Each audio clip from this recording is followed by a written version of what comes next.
मैं Stephen Hawkins हूँ और ये है मेरे आखिरी शब्द।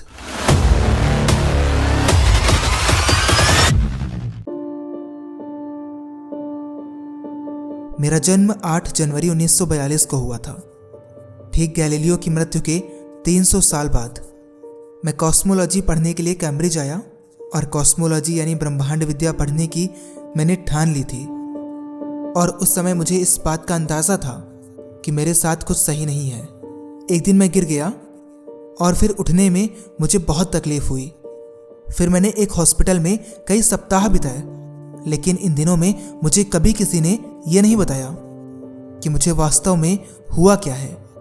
लेकिन मैंने इस बात का अनुमान लगा लिया था कि कुछ तो बहुत खराब है।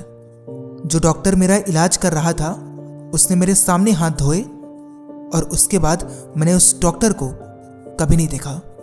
उसे ऐसा महसूस हुआ होगा कि अब कुछ भी नहीं किया जा सकता। सबसे पहले मैं तो डिप्रेस्ड हो गया।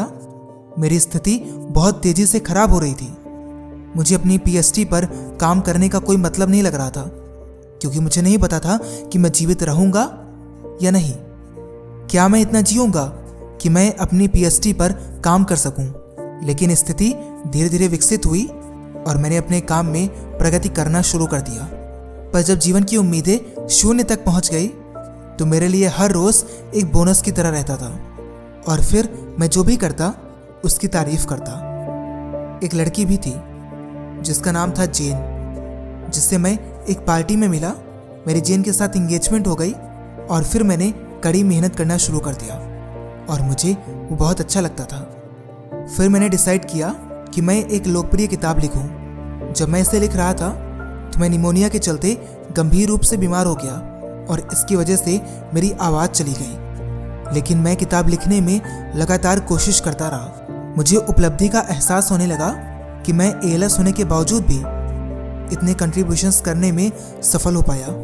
मैंने कभी भी अपनी विकलांगता को कुछ भी करने के बीच में नहीं आने दिया। मेरा सिर्फ एक उद्देश्य था कि जीवन में कोई भी बाउंड्रीज नहीं होती है। जब हम स्पेस से पृथ्वी को देखते हैं तो हम खुद को पूरी तरह देख लेते हैं। हम एकता को देख पाते हैं, न कि विभाजन को। हम यहाँ पर हैं और हमें सहिष्णुता और सम्मान के साथ एक साथ रहने की ज़रूरत है। हम सभी समय यात्री एक साथ भविष्य की यात्रा कर रहे हैं, पर कुछ और चैलेंजेस भी हैं। कुछ बड़े सवाल हैं जिनका उत्तर दिया जाना चाहिए कि हम लगातार बढ़ती जनसंख्या को खाना कैसे खिलाएंगे, साफ पानी कैसे देंगे, नवीकरण ऊर्जा कैसे उत्पन्न करेंगे, नई बीमारी को रोकना और धीमा करना, वैश्विक जलवायु परिवर्तन को कंट्रोल करना। मुझे नहीं लगता कि हम अगले 1000 साल तक जीवित रहेंगे। हमें लगातार बाहरी ग्रहों पर जाते रहना चाहिए। ब्रह्मांड में जाकर हम अपनी जगह को बेहतर ढंग से समझ पाएंगे। इसलिए सितारों की ओर देखना याद रखें, अपने पैरों की ओर नहीं। जो भी आप देखते हैं उसका अर्थ निकालने का प्रयास करें और इस बात पर विचार करें कि क्या चीज़ ब्रह्मांड को अस्तित्व में रखती है। गंभीरता छोड़ो, उत्सुकता लेकर आओ। और जीवन कितना भी कठिन क्यों न लगे, हमेशा कुछ न कुछ ऐसा होता है जो आप कर सकते हैं और उसमें सफल हो सकते हैं। मायने ये रखता है कि आप बस जब तक जीवन है तब तक हार ना माने, क्योंकि जहाँ उम्मीद है वहीं जीवन है।